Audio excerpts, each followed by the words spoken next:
Good morning. I wanted to take a minute to talk about this particular pommel here and go over a few other things that have been going on in my life.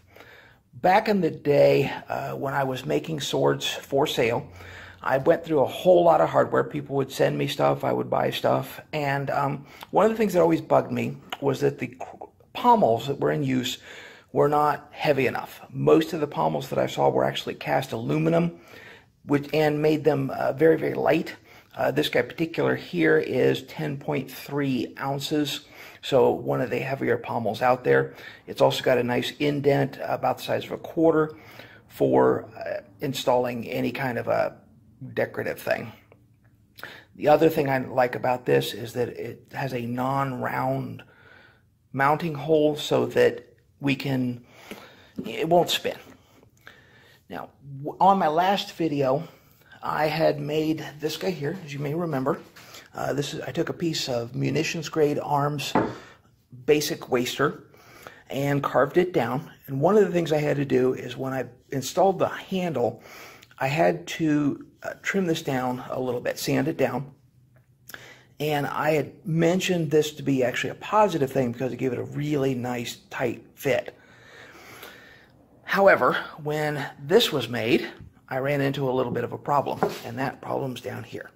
So when I trim this down, this particular guy here actually wobbles.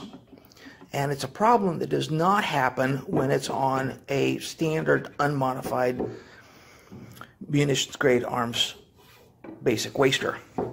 So what I decided to do is get a dozen of these, send them off to a machinist, and get them milled out so that they match exactly to this. Now, the reason this is a little bit smaller, it was kind of a happy accident, or at least I've spun it as a happy accident when it happened. In the process of casting, this guy came out slightly smaller than it had been originally intended. So instead of being 1 inch by 1.5 inches, it actually turned out to be 1.42 inches by 0.92 inches, so about 7/100 of an inch smaller than the tang that it was mounted on. So while I was waiting for this to come in, I also thought about going back into business again. Now, at the moment, I can only say that I'm thinking about it because there are some hoops I have to jump through on the local level, which I haven't done or haven't completed yet. But when I make this, I made this because I wanted to see it. I wanted to see it happen. I want to see it exist. Modern machinists, however, do not like making just one of something, which is why I have 10 of them.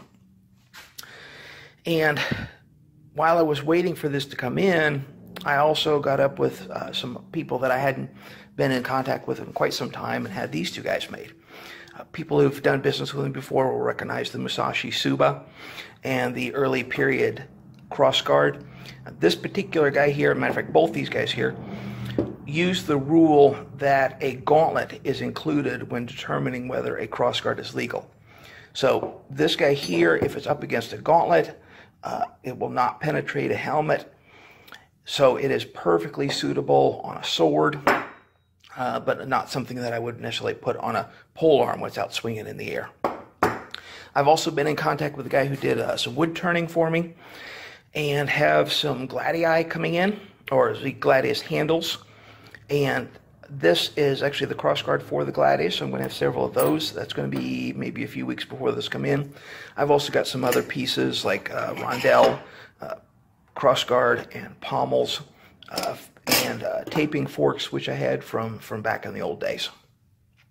So I am planning on going back into business. I am, or at least thinking about it. I am also thinking about developing some new pieces like this Type 2 crossguard here. This particular prototype didn't work because the inset here would not cast. So I may go back to look at this at maybe casting it originally and then machining it out like I'm machining this particular guy here. So also, in the near future, I have another sword video that I'm planning on making. I've got this loan here from By My Hand, and They very generously loaned me this, and I was going to make a video for them. I'm going to send it right back to them. I was also going to maybe paint it in order to keep the cost down. These are sent unfinished. And I had a freak accident. One of my one of my draw knives was broken in a very freak accident. And also, I share this workspace with the rest of my family, and they had a project in here that required 0 dust. And even when hand carving, I make a little bit of dust. So everything was on hold as far as carving while that was going on, but that's done, so I can get right back to work again. Also, in the last video, while I was working on this guy here, I mentioned designing a sword that would injure somebody, that you didn't want to do that. And when I was thinking about that, I actually wasn't thinking about this guy here. This is an 1.5-inch piece of rattan. There's very few ways that you can carve this that would be legal and injurious. This is a safe wood to use. However, pieces like this guy do exist. So this is a much bigger piece of rattan. It's a much longer piece of rattan. This is certainly appropriate for a pole arm. As you can see, it's more than 3 winged fingers thick, and carved down like this, and then with a striking surface like that guy had, and then a bevel on each side, or maybe a rounding. You can see that with several feet of leverage behind you, this would definitely do somebody an injury.